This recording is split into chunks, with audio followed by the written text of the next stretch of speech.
resplandece, pues ha venido tu luz ha venido. Buenos días, hermanos. Los saludo hoy 19 de septiembre del 2021. Agosto y septiembre son los meses de pasión por las almas.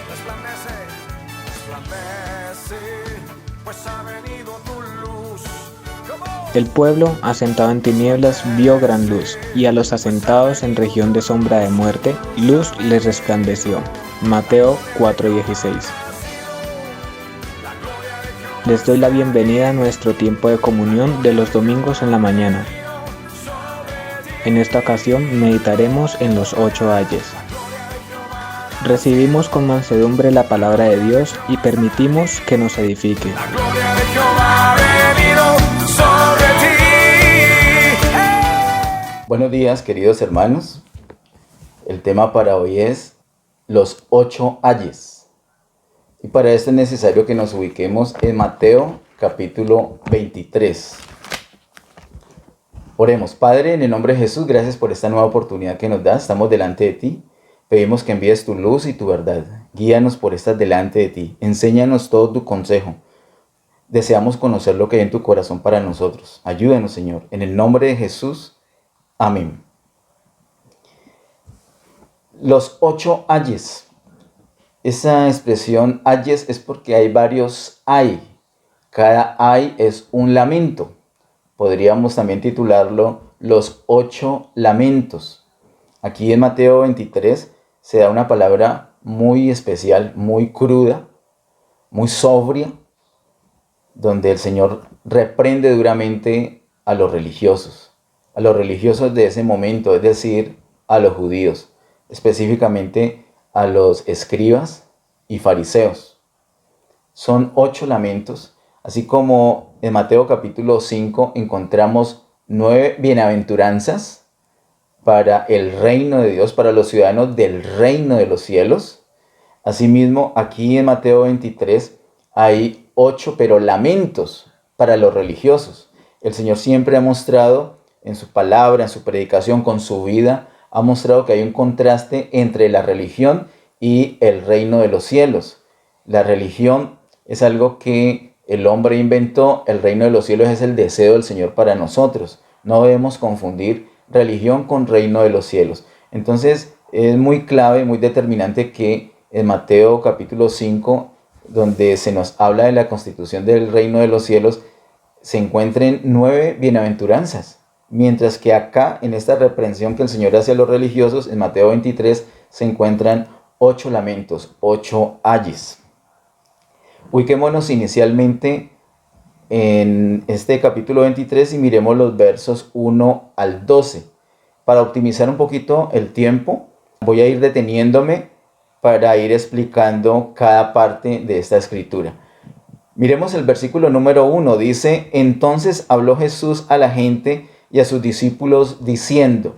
Aquí había gente y discípulos. Eso de gente, obvio que los discípulos también eran gente, pero se refiere a una multitud. Habían muchas personas allí, particularmente religiosos, judíos, y los discípulos. A ambos grupos el Señor les habla. Así que esta palabra es una palabra para todas las personas. Las escuchan no solamente los discípulos, sino el resto de las personas, y muy particularmente, como vamos a mirar, los religiosos del momento.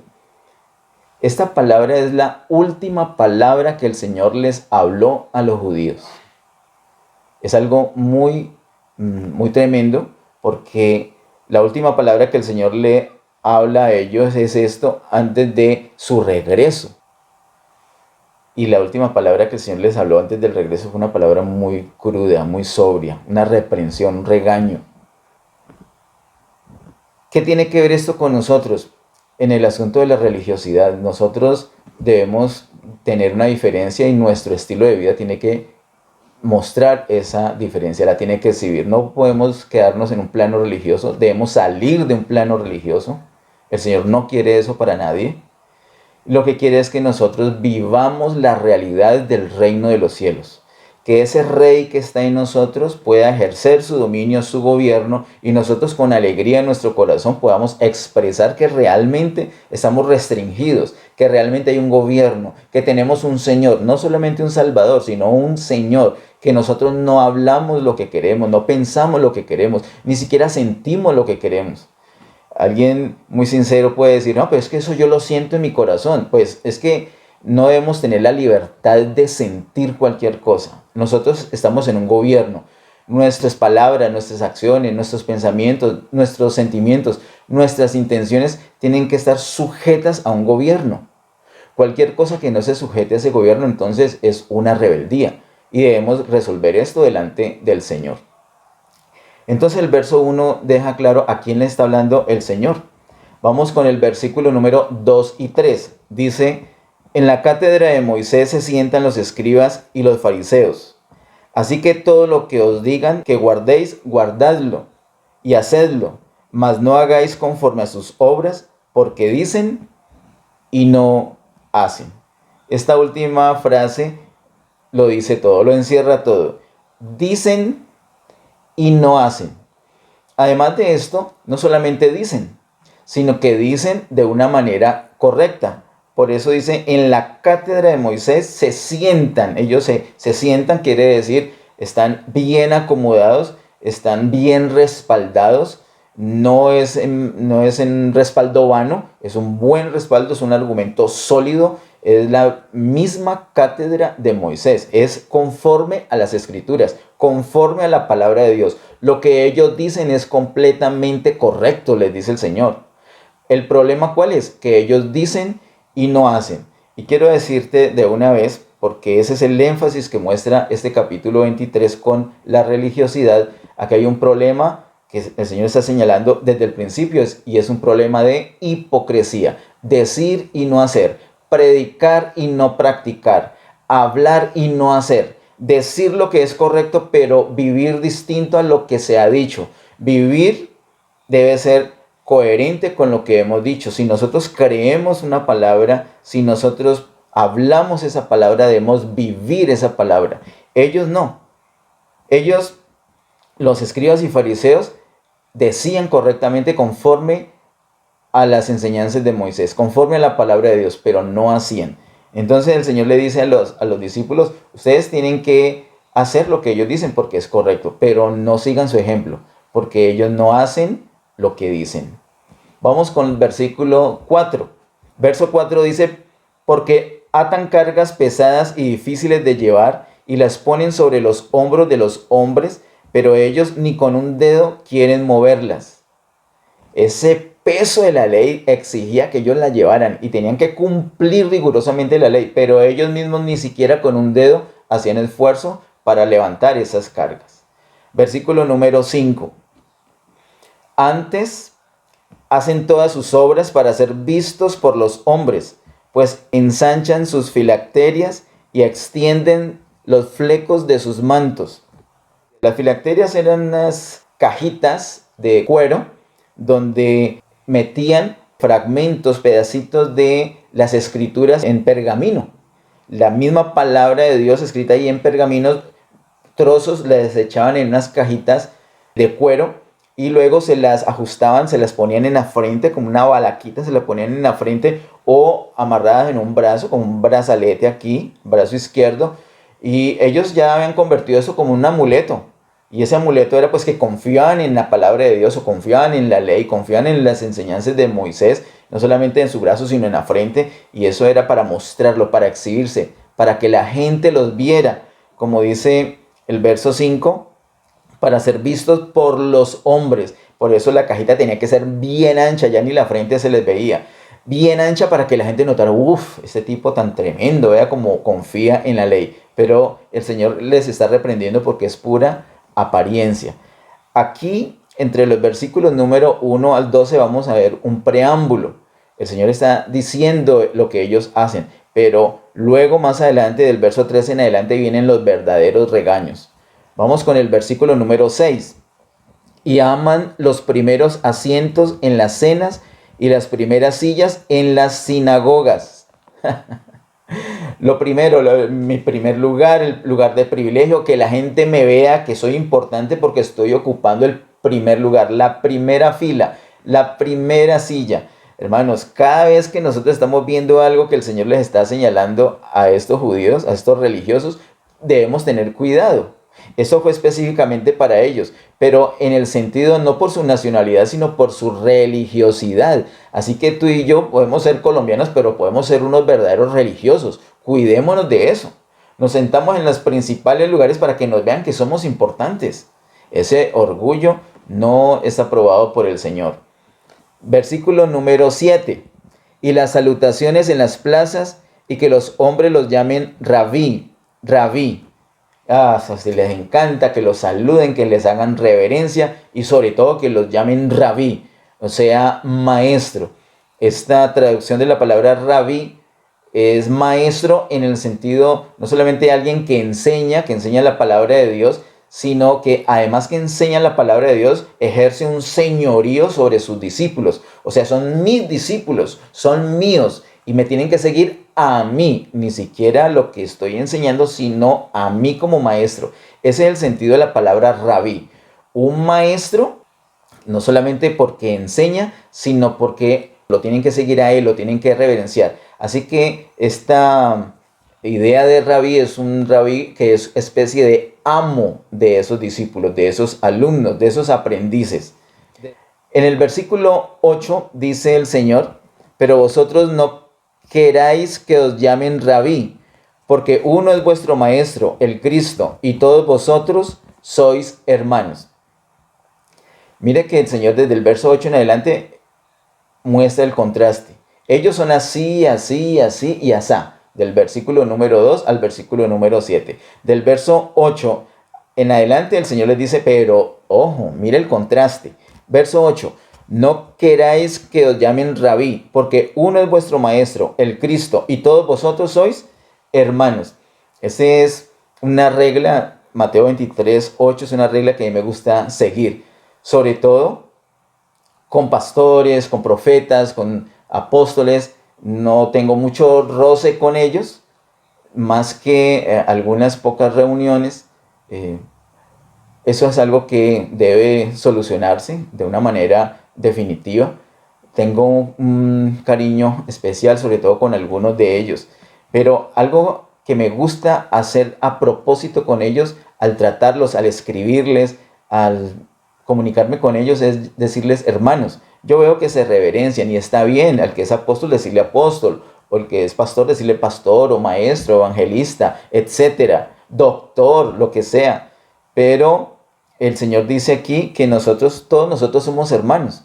El término maestro es un término correcto, pero dice el Señor, no queráis que os llamen rabí. Es decir, si usted es un maestro, está bien que le digan maestro, pero que ese no sea su anhelo. Debemos ver eso desde el punto de vista de la humildad. Bueno, yo soy muy humilde, dígame hermano. Hermano es un buen título, porque lo somos. Tenemos el mismo papá. A mí me gusta mucho a estos apóstoles, a estos profetas, a estos maestros decirle, hola hermano. Yo veo que los felicitan, pastor, apóstol, no sé qué. Y yo le digo, felicitaciones hermano, feliz cumpleaños hermano. O voy a orar por ti hermano. Gracias por tu aporte hermano, etcétera.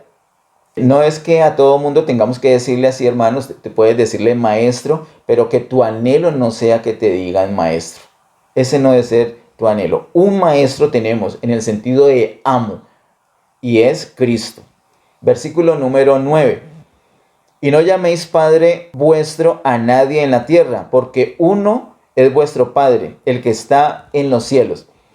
Hay una tendencia a hacerse llamar Padre. Y eso ha originado una tendencia a llamar Padre a otras personas. Hoy tengo el privilegio que mi Padre terrenal está aquí en la casa. Yo le digo papá o padre, pero en el sentido que es mi papá, mi progenitor. No en el sentido que yo tenga una dependencia a él como si le perteneciera a él, como si mi vida depende completamente en él, porque dice el verso 9, uno es vuestro Padre que está en los cielos. Yo sé que hay padres espirituales, así como por ejemplo Pablo es padre espiritual de Timoteo, pero miremos las escrituras donde Pablo le exigía o le enseñaba a Timoteo a que le dijera padre o papá. Realmente no es algo que nosotros debemos anhelar, ni es algo que nosotros debemos hacer con otras personas. No le llamemos padre. En ese sentido, no. Si es tu papá, si es el que te engendró, pues sí, es tu papá. Pero en el sentido espiritual, tenemos un Padre Celestial que está en los cielos. Esta es una tendencia generalizada y yo creo que los hermanos que hacen esto lo hacen de buena voluntad. Espero que sea así, espero que no sea por orgullo, pero creo que aún así deberían de corregirlo y evitar eso. Vamos con el versículo siguiente, versículo número 10. Ni seáis llamados maestros, porque uno es vuestro maestro, el Cristo. Es parecido como en el verso 8. En el verso 8 está la palabra rabí, que significa maestro, de hecho. Y el versículo 10 dice directamente, ni seáis llamados maestros, porque uno es vuestro maestro, el Cristo. Aquí hay una pequeña diferencia. El maestro, o la palabra que se utiliza para maestro en el verso 8, es en el sentido de amo, como les había dicho inicialmente. Y el versículo 10, la palabra que usa maestro es en el sentido de director, en el sentido de preceptor, en el que me tienen que seguir. Yo soy su maestro, entonces donde yo vaya usted tiene que ir, lo que yo haga usted tiene que hacer, como crear esa dependencia para seguir mi vida de acuerdo a ese maestro. Pues dice el verso 10 que uno es vuestro maestro y es el Cristo. Así que no debemos ser llamados maestros en ninguno de esos dos sentidos, ni amo ni como un director de vida, sino que tenemos un amo que es el Señor y tenemos un director de vida que es el mismo Señor, el Señor Jesús. Versículo número 11 y 12. El que es mayor de vosotros sea vuestro siervo, porque el que se enaltece será humillado y el que se humilla será enaltecido. Aquí están los versos 11 y 12, el contraste. Ese es el contraste. En el reino de los cielos el asunto es de humildad, el asunto es de servicio. Así que dice, el que es mayor de vosotros sea vuestro siervo. Porque el que se enaltece será humillado y el que se humilla será enaltecido. Esta es la actitud que nosotros debemos tener. ¿Cómo debemos conducirnos con las demás personas? Mateo capítulo 23, verso 11 y 12. Ahora sí, queridos hermanos, pasemos a la parte de los regaños, a la parte de los lamentos, a los 8 ayes que nos muestra Mateo. Eso lo encontramos entre el versículo número 13 y el versículo número 36. También aquí voy a ir leyendo por cada parte, por cada ay, cada uno de esos 8 ayes que hay allí y los vamos explicando. Vamos inicialmente en Mateo capítulo 23, verso 13. Mateo 23, 13 dice, mas ay de vosotros escribas y fariseos hipócritas, porque cerráis el reino de los cielos delante de los hombres, pues ni entráis vosotros, ni dejáis entrar a los que están entrando. Uy, queridos hermanos, y pienso que el Señor a propósito escogió este ay de primerito. Ese es el primer ay. Ay de vosotros escribas y fariseos hipócritas. Ahora sí se despachó al Señor Jesús en esa confrontación de decirles hipócritas. Así como lo venía diciendo en el preámbulo, ellos dicen pero no hacen. Es pura apariencia. Se enfocan en lo externo, en el envase. Se dice popularmente que ahorita estamos en la generación o en la cultura del envase. Lo que importa realmente es verme bien, aunque por dentro esté destruido, aunque por dentro esté deshecho, aunque por dentro todo sea terrible, todo sea horrendo, por lo menos un maquillaje me va a ayudar. Esa es la cultura del envase. Esa es una cultura hipócrita, porque es pura apariencia. Nosotros sí debemos tener una apariencia, pero no basarnos en la apariencia. ¿Cómo así que sí debemos tener apariencia? Sí, una apariencia que sea la expresión, que sea una expresión nítida de lo que hay adentro. Lo que sucede adentro se tiene que notar externamente. No quiere decir que yo adentro estoy muy bien con el Señor, sino que acá afuera es que me comporto mal. No, eso no es así. Eso es incoherencia.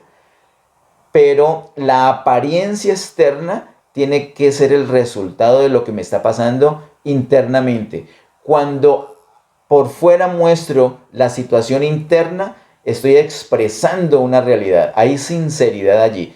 Pero cuando por fuera muestro unas cosas que definitivamente son distintas a las que tengo adentro, eso el Señor lo llamó por su nombre. Dijo que eran hipócritas. Tú y yo debemos tener mucho cuidado con la hipocresía. Tú y yo no podemos ser hipócritas. Que el Señor nos perdone cada vez que hemos sido hipócritas. Porque yo te digo, de pronto ni nos damos cuenta cuando hemos sido hipócritas. Y eso es terrible, es una deshonra para el Señor. Mira que causa los ayes, causa lamentos. Y lamentos no solamente porque deshonran al Señor, sino lamentos para la propia persona. Es un ay, viene algo malo, algo negativo para la persona por hipócrita. Cuidémonos de la hipocresía. Yo sé que queremos que todo se vea bien, que tenemos una buena familia, que los hijos están muy bien, que tenemos bien la esposa, que la casa está bien, que nosotros nos conducimos bien, que nos podemos expresar bien, que somos personas chéveres, que somos personas agradables, personas de bien, y más si somos hijos de Dios. Pero no debemos ocuparnos en la construcción externa, sino que nos debemos ocupar en la edificación interna. Espontáneamente se va a irradiar lo de adentro a afuera y se va a notar. De hecho, la primera impresión que una persona puede tener de nosotros es negativa. Oh, ese es un hipócrita. Pero no nos alteremos por eso. Que la persona piense lo que piense. Debemos cuidar no solamente la apariencia, debemos cuidar, enfocarnos en lo interno. Con el tiempo el Señor le va a mostrar a esa persona la realidad. Seguramente se va a dar cuenta que está equivocada en su concepto inicial. Pero le dice aquí el Señor, lo primero que le dice es acerca del reino. Esto es muy delicado. Ay de vosotros, escribas y fariseos hipócritas, porque cerráis el reino de los cielos delante de los hombres. Cerráis el reino de los cielos delante de los hombres. Aquí es un asunto de la actitud de ellos respecto al reino de los cielos. Esto me asombró mucho a mí. Luego dice, pues ni entráis vosotros, ni dejáis entrar a los que están entrando. Ese es un asunto supremamente delicado. Y esa religiosidad que se exhibió aquí en este tiempo es exactamente la misma religiosidad que se exhibe hoy en día. Y quiero decirte, es un tema fastidioso, pero lo quiero decir, es tal cual lo que dice el versículo 13. Hoy en día, las personas que se oponen al mensaje del reino de los cielos, tal como lo dice la palabra de Dios, ni siquiera son los incrédulos, no son las personas mundanas. Son las mismas personas que ya conocen al Señor. Son muchas personas que ya están dentro del pueblo de Dios. Se oponen al reino de los cielos. Así que con esa oposición, esas personas no solamente no entran al reino de los cielos, sino que estorban para que otras personas tampoco entren. Esas personas no solamente no prestan oído a la palabra del reino de los cielos, sino que la están atacando con argumentos que no son conformes a la palabra de Dios. Pero no solamente eso hacen para no entrar ellos, sino que luego buscan a las personas que quieren entrar en el reino de los cielos para decirles lo que ellos opinan, que no es conforme a la palabra de Dios. Así que tal cual, como dice aquí, ni entráis vosotros, ni dejáis entrar a los que están entrando. ¿Qué hay para ellos? Hay un lamento. Ellos van a ser recompensados por eso. Ellos van a ser castigados por eso. Y si son hermanos en la fe, ellos van a tener una disciplina por eso. Eso no se queda así nomás. Porque es que ni siquiera entran ellos, pero además de eso, están estorbando a los que sí quieren entrar. Tengamos mucho cuidado. Cuando no conocemos algo, cuando no entendemos algo de la palabra de Dios, que nuestra primera reacción no sea decir, eso es falso, eso es mentira, sino que, como muy bien lo enseñó el pastor Ariel hace muchísimos años, y yo le doy gracias a Dios porque en un buen momento y con mucha paciencia lo hizo el pastor Ariel conmigo, me dijo, mijo, no rechace esta palabra, estudie en oración.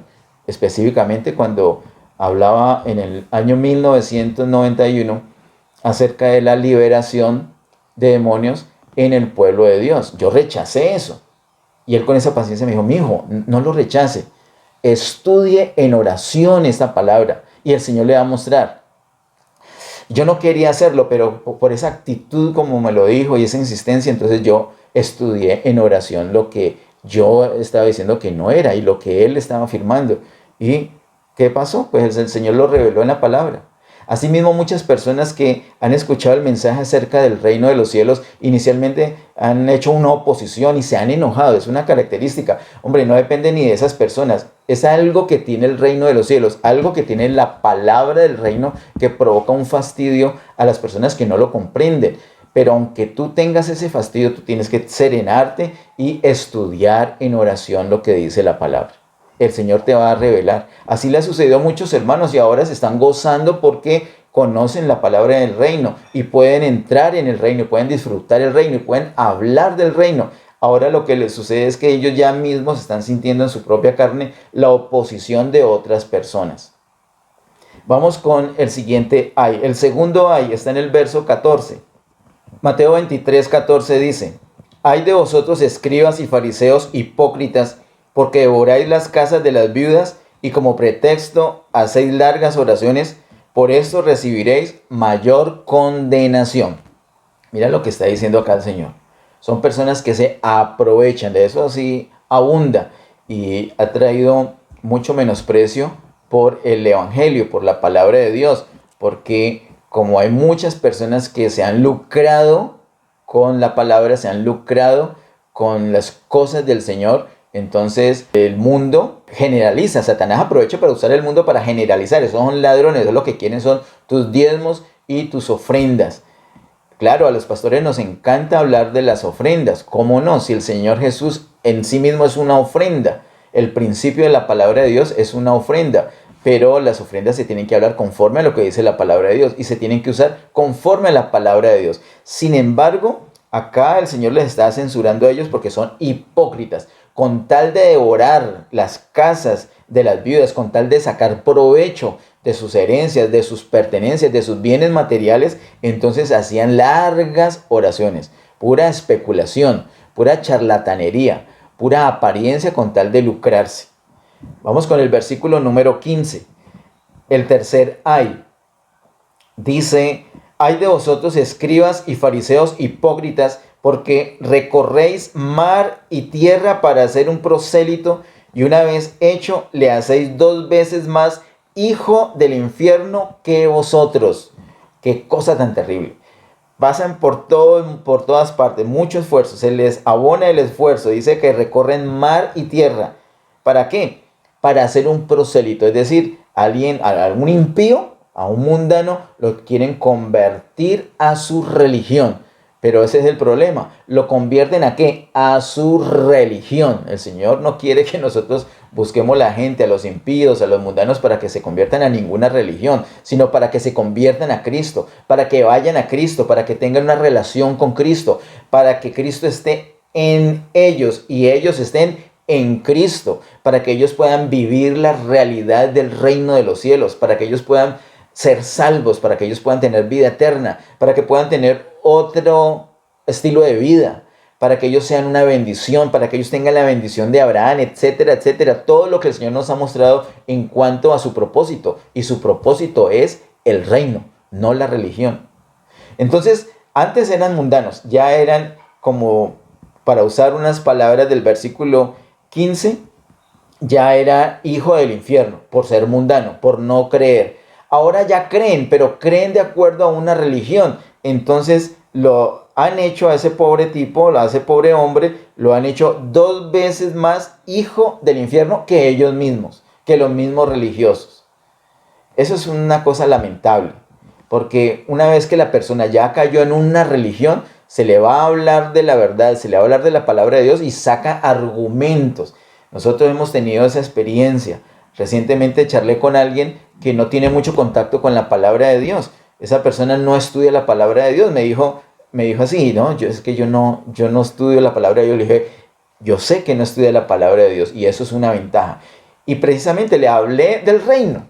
Le hablé unas cosas del reino. Claro, la persona tiene que entender lo de su salvación, lo de creer, lo de tener vida eterna, que Cristo es en quien debe creer. Eso es lo primero, lo fundamental. Pero le hablé en términos del reino de los cielos. y la persona lo entendió perfectamente. Le hice preguntas del cielo, del infierno, le hice preguntas del Hade, le hice preguntas de la resurrección. Después de haber hablado con esa persona por unos 20, 30 minutos, y la persona me contestó todo de manera correcta. ¿Cómo fue posible? Porque es que no está presa de una religión que le ha enseñado cosas que no son. Lamentablemente la religión lo que ha hecho con las personas es volverlas, como dice el Señor Jesús aquí, 2 veces más hijas del infierno que los mismos religiosos. Vamos con el verso número 16 al 22. Entre el verso 16 al 22 encontramos el cuarto ay. Dice: ay de vosotros, guías ciegos, que decís, si alguno jura por el templo, no es nada, pero si alguno jura por el oro del templo, es deudor. Insensatos y ciegos, porque ¿cuál es mayor, el oro o el templo que santifica el oro? También decís, si alguno jura por el altar, no es nada, pero si alguno jura por la ofrenda que está sobre él, es deudor. Necios y ciegos, porque ¿cuál es mayor, la ofrenda o el altar que santifica la ofrenda? Pues el que jura por el altar, jura por él y por todo lo que está sobre él. Y el que jura por el templo, jura por él y por lo que lo habita. Y el que jura por el cielo, jura por el trono de Dios y por el que está sentado en él. Mira lo que le dice el Señor a ellos. Continuamente les dice, necios y ciegos, insensatos y ciegos. Hay una necedad. ¿Cómo es posible que digan eso? Mire la religiosidad hasta donde lleva a las personas. Este es un asunto muy crítico. Ellos se llenan de ansiedad. Algo característico en la persona religiosa es que es una persona ansiosa. Por eso cuando se le confronta con la verdad de la palabra de Dios, ellos reaccionan con enojo. Es muy rara una persona que sea religiosa que cuando alguien viene a decirle algo en contra de su creencia, no reaccione con enojo. Lo típico, lo habitual, lo común es que se enojan porque están llenos de ansiedad. Pero esa ansiedad no les permite ver ni siquiera la necedad que hay en su corazón. El Señor les dice necios, les dicen ciegos. Es que dicen unas tonterías, perdonen la expresión, pero es que son unas tonterías las que dicen. Mire, por ejemplo, lo que el Señor les está diciendo en el verso 16. Decís, si alguno jura por el templo, no es nada, pero si alguno jura por el oro del templo, es deudor. Pero por favor, o sea, dejan ver que ellos están enfocados en lo material, en el oro y el templo. Entonces puede jurar por el templo, puede ir en contra, decir algo en contra del templo o usar un juramento sobre el templo en forma vana y no pasa nada, pero si lo hace por el oro del templo, entonces sí pasa, es deudor, ya está en deuda. No, acá hay un asunto que hablan del templo, luego el verso 18 habla del altar, luego el verso 18 y 19 y también 20, y luego habla del templo nuevamente y el verso 22 habla del cielo. Esos son lugares, son posiciones. El templo es un lugar, el altar es un lugar, el cielo es un lugar. De tal manera que la santificación, nosotros lo vimos, creo que en febrero de este año hablamos un poco sobre el asunto, pero lo hemos hablado en otras prédicas, que la santificación tiene 2 aspectos. Un aspecto es por la posición y otro aspecto es por el estado. Cuando yo recibo a Cristo como Señor y Salvador, soy perfecto para siempre, pero eso es un asunto de posición, porque respecto a Dios, yo soy su hijo, Él es mi Padre Celestial. Yo tengo mi posición de hijo, en ese sentido soy perfecto, pero de pronto mi estado no es perfecto, de pronto todavía estoy contaminado con cosas mundanas. Entonces la santificación en cuanto a la posición ya está, pero falta la santificación en cuanto al estado. Es lo mismo que nos dice la palabra de Dios en Romanos. El apóstol Pablo habla de un por fe, ahí en Romanos 1:17, habla de un por fe y habla de un para fe. El por fe es la santificación en cuanto a posición. Ya creí en Cristo, soy hijo de Dios. El para qué es el día a día. Tengo que depender del Señor, tengo que estar en una relación estrecha con el Señor para que mi manera de ser, mi vida vaya cambiando, para que mi estado vaya cambiando. Entonces mi posición se arregla puntualmente, un solo momento, pero mi estado es una dependencia continua, una dependencia diaria del Señor. ¿Qué tiene que ver eso con esto? Todo. Mira que ellos están hablando de lo que es santo y lo que no es santo. El templo es santo, el oro es santo, pero aquí le están dando más importancia al oro que al mismo templo o al sacrificio que al mismo altar. ¿Qué es lo que sucede? Pues que el oro, cuando está en la calle, cuando está en el negocio de una persona, es algo común, pero cuando se lleva al templo, por la posición ya no es común, ya es algo santo. Pero ¿qué fue lo que hizo santo a ese oro? Pues el lugar donde está. Eso es simple. De hecho, todos estos ayes son de cosas simples, pero como ellos están cegados por su religiosidad, esa necedad de ellos no la pueden ver, ni siquiera se dan cuenta de las necedades que dicen. Es que es increíble, cuando una persona habla en contra de la palabra de Dios, argumenta en contra de la palabra de Dios, lo que argumenta son necedades, pero su ansiedad, su ceguera por su fanatismo religioso no le permite ver. Y de pronto tú y yo podemos caer en eso, pues tenemos que ir delante del Señor. Señor, ayúdame, quítame esta ceguera, ayúdame a estar tranquilo para escuchar, para poder ver la realidad. Mira lo que le dice a ellos, les dice ciegos, no pueden ver. Así que les habla de una santificación que es por el lugar, lo mismo con la ofrenda. Si hay un cordero por ahí en un rebaño es algo común, pero si ese cordero ya está sobre el altar, es santo. ¿Y por qué quedó santo? Pues lo santificó el lugar. Es una santificación por su lugar, por la posición. Es más importante entonces el templo, pero para ellos no. El Señor les está reprendiendo por esto. Vamos con el quinto ay, el quinto lamento. El quinto ay dice, está en el verso 23 y 24. Ay de vosotros escribas y fariseos hipócritas, porque diezmáis la menta y el eneldo y el comino, y dejáis lo más importante de la ley, la justicia, la misericordia y la fe. Esto era necesario hacer, sin dejar de hacer aquello. Guías ciegos, que coláis el mosquito y tragáis el camello. Insiste en decirles ciegos, va a colar el mosquito, qué fastidioso el mosquito, pero ¿qué pasa con el camello? Se lo traga. Las cosas pequeñitas, ahí ponen su mirada, pero lo grandote no es capaz de verlo. ¿Por qué? Están cegados por su religiosidad, por su hipocresía. Acá habla el verso 23 específicamente acerca de la manera como ellos eran fieles, diezmando la menta, el eneldo, el comino, pero dejaron lo más importante que la ley misma les enseña. ¿Qué es? La justicia, la misericordia y la fe. Luego dice, esto era necesario hacer. Aquí gramaticalmente nos podemos dar cuenta que cuando dice esto se está refiriendo a la justicia, la misericordia y la fe.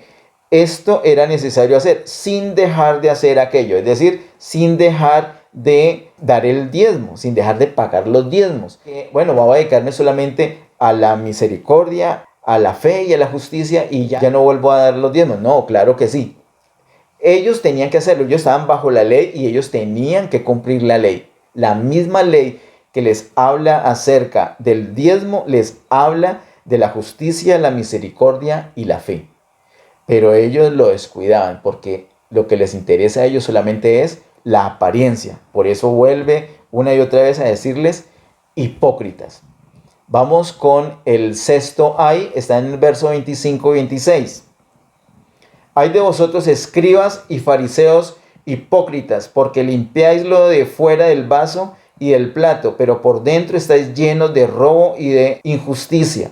Fariseo ciego, limpia primero lo de dentro del vaso y del plato, para que también lo de afuera sea limpio. Típico eso. Interesados en lo externo, en la apariencia, y lo de adentro, completamente sucio. Aunque Él los está reprendiendo, el Señor sabe que esta es la última palabra que les está diciendo a ellos, a su pueblo judío. Es lo último que les va a decir y Él ya no vuelve a hablar con ellos hasta que venga por segunda vez. Eso es algo tremendo. Venía todo el Evangelio de Mateo, vemos cómo el Señor está insistiendo con ellos. Desde el capítulo 12, nosotros vemos que hay un quiebre allí. Terminado el capítulo 12, él deja la casa de Israel y empieza a enfocarse en los gentiles. Sin embargo, sigue dándoles palabra, palabra, palabra, y ellos lo rechazan, lo rechazan. Lo que vimos los 2 domingos anteriores fue ese rechazo tan terrible, esas preguntas capciosas que le hicieron al Señor Jesús cuando él entra a Jerusalén, y cómo el Señor les contesta de una manera indirecta, les habló unas parábolas y también les hace una pregunta que ellos no son capaces de contestar. Ellos estaban interesados en muchas cosas, en cosas de religión, en cosas de creencias, en cosas de política, pero lo que el Señor realmente les está diciendo importa es Cristo. ¿Quién es Cristo? ¿De quién es hijo Cristo? Eso sí no lo contestaron. Él los dejó calladitos, pero ellos se portaron muy mal, lo rechazaron una y otra vez. Buscaban ellos la manera de hacerlo tropezar, de cogerlo, porque ya no aguantaban más. El Señor los había evidenciado en su necedad. Con esas parábolas, ellos se dieron cuenta finalmente que está hablando de ellos mismos y todos los juicios que venían sobre ellos. El Señor, con su gran misericordia, aquí les da una última palabra, aunque es una palabra fuerte, donde los reprende. Y aquí en el verso 26 les dice: limpia primero lo de dentro del vaso. En su misericordia el Señor les está diciendo eso. Mire, lo que tienen que hacer es limpiar de dentro. Entonces después lo de afuera ya automáticamente va a quedar limpio. Se va a expresar afuera lo que hay adentro. Pero hay que enfocarse es en lo de adentro. Vamos con el séptimo ay. Está en el verso 27 al 28. Ay de vosotros, escribas y fariseos hipócritas, porque sois semejantes a sepulcros blanqueados, que por fuera a la verdad se muestran hermosos, mas por dentro están llenos de huesos de muertos y de toda inmundicia. Así también vosotros por fuera a la verdad os mostráis justos a los hombres, pero por dentro estáis llenos de hipocresía e iniquidad. El Señor los compara acá con sepulcros blanqueados. Por fuera muy bonito. Uy, no, mire, tan bien diseñado ese sepulcro. Pero por dentro hay una inmundicia. Por dentro está lleno de huesos de muertos y de toda inmundicia. La muerte es la expresión de la religiosidad. La muerte es igual a la hipocresía, porque la hipocresía es pura apariencia, pero no hay vida real. Eso es la muerte. El Señor compara la hipocresía con la muerte, y ellos eran así, pura apariencia, pero por dentro pura inmundicia, pura muerte. Para el Señor lo muerto es inmundo. Queridos hermanos, cuando charlamos sobre las cartas a las iglesias en Apocalipsis 2 y 3, nosotros vimos que para el Señor no solamente era terrible el asunto del pecado, sino también el asunto de la muerte. Es posible que una persona sea muy juiciosita, muy quietica y no esté cometiendo pecados, pero la persona no manifiesta vida. Es una persona que está muerta, así como estos religiosos. La religiosidad es muerte. Tengamos mucho cuidado. Estamos en una alabanza, en una adoración y te da lo mismo. O sea, estamos en un tiempo de adoración y eres capaz de entretenerte con la televisión o hacer una llamada telefónica o quedarte dormido o bostezar o no tener una actitud de adoración. Pues quiero decirte, de pronto no has ido a matar a alguien, no has robado, no has cometido esos pecados, pero estás manifestando muerte. Tengamos mucho cuidado, porque para el Señor la muerte, mira lo que dice la última palabra del verso 27. La muerte es inmundicia. El Señor detesta la muerte. No solamente detesta el pecado, la muerte también la detesta. Así que tengamos mucho cuidado. La religiosidad es eso. La religiosidad es muerte. Vamos con el último ay, que está entre los versos 29 al 36. Dice así: ay de vosotros, escribas y fariseos hipócritas, porque edificáis los sepulcros de los profetas y adornáis los monumentos de los justos, y decís: si hubiésemos vivido en los días de nuestros padres, no hubiéramos sido sus cómplices en la sangre de los profetas. Recuerden que el pueblo de Israel mató a los profetas. Eso lo vimos en las parábolas el domingo anterior. Así que dais, verso 31, así que dais testimonio contra vosotros mismos de que sois hijos de aquellos que mataron a los profetas. Vosotros también llenad la medida de vuestros padres. serpientes, generación de víboras, ¿cómo escaparéis de la condenación del infierno? Mira esa expresión, serpientes, generación de víboras, que el Señor les dice a ellos, los está enrostrando con este término, serpientes y generación de víboras. Es decir, esas no son seres humanos, son serpientes. ¿En qué sentido? En el sentido de el pecado. Recuerda que la serpiente antigua, ahí en el huerto del Edén, inyectó el veneno en Adán y ese veneno pasó a toda la raza humana. En ese sentido, toda la raza humana, no solamente ellos, toda la raza humana, tú y yo, también venimos a ser serpientes, una generación de víboras, en el sentido del veneno que tenemos adentro, de ese pecado que ya está dentro de nosotros, ese pecado que lleva a la muerte. Pero gloria a Dios por la regeneración, gloria a Dios porque así como Moisés levantó la serpiente de bronce en el desierto, el Señor Jesús también fue levantado para que nosotros viéramos ese sacrificio con fe. Y nosotros confiamos en ese sacrificio, nosotros confiamos en el Señor Jesús y ahora Él es nuestro antídoto para ese veneno. Y ya nuestra naturaleza cambia, ya no tenemos una naturaleza de serpiente, sino la naturaleza del Señor Jesús. Pero la religiosidad exhibe esa naturaleza serpentina. Generación de víbora, les dice el Señor. Versículo 34 al 36. Por tanto, he aquí yo os envío profetas y sabios y escribas, y de ellos a unos mataréis y crucificaréis, y a otros azotaréis en vuestras sinagogas y perseguiréis de ciudad en ciudad, para que venga sobre vosotros toda la sangre justa que se ha derramado sobre la tierra, desde la sangre de Abel el justo hasta la sangre de Zacarías, hijo de Berequías, a quien matasteis entre el templo y el altar. De cierto os digo que todo esto vendrá sobre esta generación. Ese ejemplo de Zacarías, hijo de Berequías, está usado por el Señor y lo debemos usar nosotros también en el sentido de que fueron los siervos que el Señor envió para llamarlos al arrepentimiento, como lo vimos en la semana pasada.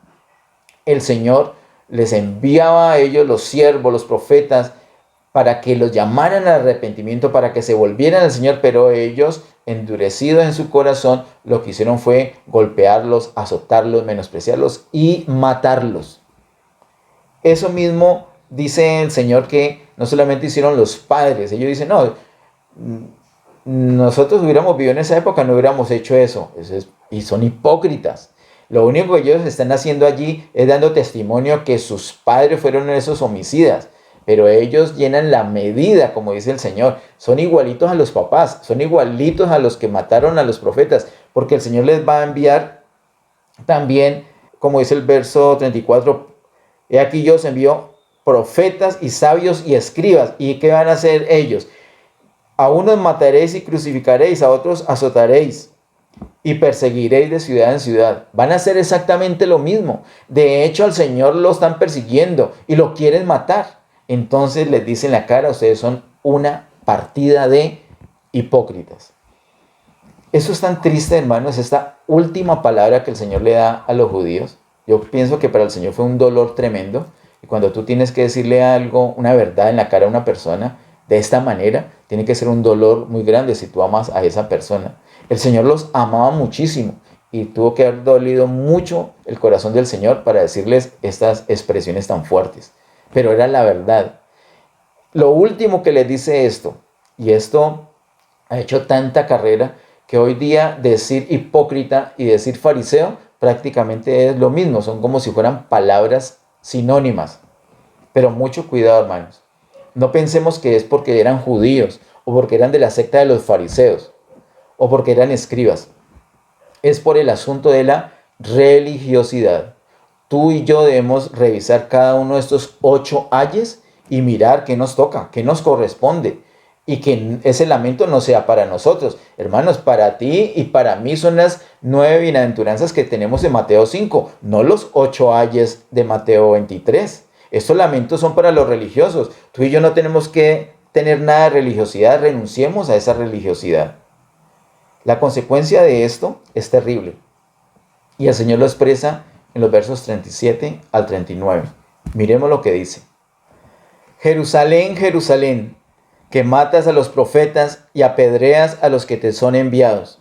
¿Cuántas veces quise juntar a tus hijos como la gallina junta sus polluelos debajo de las alas y no quisiste? He aquí vuestra casa os es dejada desierta, porque os digo que desde ahora no me veréis hasta que digáis, bendito el que viene en el nombre del Señor. Verso 37-39 es con broche de oro el Señor cerrando esta reprensión que le hace a los religiosos judíos. Jerusalén, Jerusalén, que matas a los profetas y apedreas a los que te son enviados. El Señor se compara aquí con una gallina amorosa, cuidadosa, que bajo sus alas quiere juntar a sus polluelos. ¿Cuántas veces los quise juntar? Y entonces en ese momento creo que el Señor le está pasando por su mente todos los recuerdos, cuando les habló, cuando hizo los milagros, cuando sanó, cuando resucitó, cuando multiplicó los alimentos, cuando calmó la tempestad. Tantas manifestaciones para que ellos creyeran, cuánta predicación, cuánto amor derrochado para juntarlo como la gallina junta a sus polluelos bajo sus alas y cuidarlos. Pero no quisieron. Hermanos, asimismo, cuántas veces el Señor nos da estas oportunidades, nos habla en su palabra, a veces suavemente, a veces tiernamente, a veces una palabra fuerte como esta, a veces nos confronta. O envía a sus siervos, envía a sus líderes, envía a sus siervos a que nos hablen, a que nos exhorten, a que nos aconsejen, a que nos llamen al arrepentimiento. Y nosotros no queremos. No endurezcamos el corazón. El Señor quiere juntarnos. El Señor no quiere que nosotros vivamos en esa religiosidad. La religiosidad hace la presencia del Señor a un lado. Verso 38. He aquí vuestra casa os es dejada desierta. En los capítulos anteriores, capítulo 21 y 22, vemos que la casa se refiere a la casa de Dios, al templo, propiamente al templo en Jerusalén en este caso. Y el Señor, cuando entra a Jerusalén, una de las cosas que hace y que es conocida como la purificación del templo, es que Él se enoja mucho, pero estos convirtieron la casa de mi Padre en cueva de ladrones. Mi casa, casa de oración será llamada. Y ustedes la convirtieron en una cueva de ladrones. ¿Qué es esto? La casa de Dios. La casa de Él. Mi casa. Pero ahora, mire la expresión tan fuerte en el verso 38. He aquí, vuestra casa os es dejada desierta. Esa es la casa de Dios. Pero aquí, el Señor ya dice, tomen, les dejo eso. Ustedes no quieren la presencia mía acá. Ustedes no quieren a Dios aquí. Ahí les dejo su casa. Vuestra casa. Ahí se las dejo. Vuestra casa os es dejada desierta, desamparada. Así como proféticamente vemos en el libro de Ezequiel, cuando la gloria deja el templo, exactamente lo que está pasando acá. El Señor Jesús está dejando la casa desierta. Y ya no le llama casa de Dios o casa de mi Padre o mi casa, sino que la llama vuestra casa. ¿Ustedes quieren eso para la religión? Tome, ahí les dejo, los dejo con su religión. Aquí les dejo la casa para que sigan haciendo rituales religiosos. Y la dejo desierta. Esto también lo dice el Señor proféticamente y está relacionado con el capítulo siguiente, Mateo 24, los primeros versículos de Mateo 24, donde el Señor les habla sobre esto. Esto lo vimos el año pasado. Yo te invito que en el canal de YouTube mires lo que charlamos acerca de la profecía del Señor Jesús en Mateo 24 y 25. Esta casa fue dejada desierta, ese templo, y se cumple esto que el Señor dice proféticamente aquí en Mateo 23, 38. Se cumple proféticamente cuando 40 años después, más o menos en el año 70, el ejército romano, guiados por Tito, destruyeron Jerusalén y destruyeron el templo. Y no quedó piedra sobre piedra, una destrucción total. La casa quedó desierta. Versículo 39. Porque os digo que desde ahora no me veréis hasta que digáis, bendito el que viene en el nombre del Señor. El Señor ya no volvió a hablar con ellos, ya no tuvo más relación con ellos, ya no les volvió a predicar. Aquí esto fue lo último que Él les dice, porque cuando vemos en el capítulo 24 la profecía del Señor, esta preciosa profecía, tremenda profecía, capítulo 24 y 25, el Señor les está hablando a los discípulos que le hacen unas preguntas y Él habla con sus discípulos. Pero formalmente la última palabra que les dio a ellos está en Mateo 23. Todo ese capítulo es una reprensión por la hipocresía, por la religiosidad que tenían los judíos y que los llevó a rechazar al Señor Jesús. Lo van a volver a ver cuando el Señor regrese por segunda vez, su segunda venida visible. Cuando Israel ya está acorralado por el ejército del anticristo, está acorralado y va a ser destruido, Israel ya se da cuenta que no tiene chance de nada, no tiene escapatoria. Y es en ese momento cuando viene el Señor Jesús, que ya había llevado hacía poco su iglesia, ya había hecho el tribunal de Cristo, ya se había definido quién iba a reinar y quién no iba a reinar, quién iba a reinar, quién iba a estar en el ambiente de reino, de gobierno sobre las naciones, y de los creyentes también quienes iban a estar disciplinados durante ese milenio. Eso ya se había definido. El Señor regresa con su novia, que ahora es su ejército que lo acompaña, y literalmente aplasta a ese ejército del anticristo, a esos gentiles que se habían unido al anticristo para perseguir a su pueblo. Cuando Israel ve esto, entonces vuelve sus ojos al Señor y se convierten. Toda la nación Israel se convierte y se cumple lo que el apóstol Pablo nos enseña en Romanos capítulo 11, que toda la nación es salva como nación. Actualmente quiero que atendamos esto con mucha claridad, esta palabra del verso 39. Actualmente Israel como nación no tiene posibilidad de salvación. Como nación no. Individualmente, un judío por aquí, otro aquí, una familia por acá, sí. Individualmente pueden recibir al Señor como Jesús y Salvador, así como tú y como yo, así como un gentil. Individualmente reciben a Cristo, entonces ya no son de la nación Israel en ese sentido, sino que ahora son parte de la iglesia. Hay un tema muy especial, nuevamente, que toca Mateo 24 y 25, que se trata sobre la casa, sobre la barca y sobre el mar. Yo te invito a que veas esas prédicas. En una sola prédica no podemos ahondar todos los detalles, por eso es que insisto tanto en que miremos las otras prédicas. Afortunadamente se pueden consultar fácilmente. Cuando Israel venga el Señor y se dan cuenta que todo lo que decían del Cristo era verdad, realmente Jesús era el Cristo, realmente era el Hijo del Dios viviente, ese es el Salvador, entonces toda la nación es salva. Ahora sí ellos van a decir: bendito el que viene en el nombre del Señor. Ellos ahorita lo rechazan. Ellos en este momento, a la altura de Mateo 23, lo estaban rechazando. Por eso el Señor les dice: hipócritas. Después ya no lo van a rechazar. Después ellos van a decir: bendito el que viene en el nombre del Señor. Y yo doy gloria a Dios porque tú y yo actualmente podemos decir: bendito el que viene en nombre del Señor, bendito el que está en nosotros. Él no solamente va a venir por segunda vez, sino que ya está en nosotros. Debemos disfrutar esa presencia del Señor. Eso es lo único que nos puede librar de la religiosidad. Para nosotros no puede ser ninguno de estos 8 ayes. Para nosotros son las 9 bienaventuranzas de Mateo 5. Pero eso depende de nuestra actitud. Vivamos al Señor, disfrutemos a Cristo. Padre, en el nombre de Jesús, gracias por este tiempo, gracias por tu gran amor y misericordia. Gracias por permitirnos, Señor, exponernos delante de ti. Gracias por tu palabra, Señor. Ayúdanos, Señor, a atesorar tu palabra, a ponerla en práctica con perseverancia, Señor. Líbranos de religiosidad. Perdónenos, Señor, perdona nuestra hipocresía. Perdónenos, Señor, porque nos ha importado más la apariencia, más las cosas externas. Queremos que tú nos llenes, Señor, que nos inundes.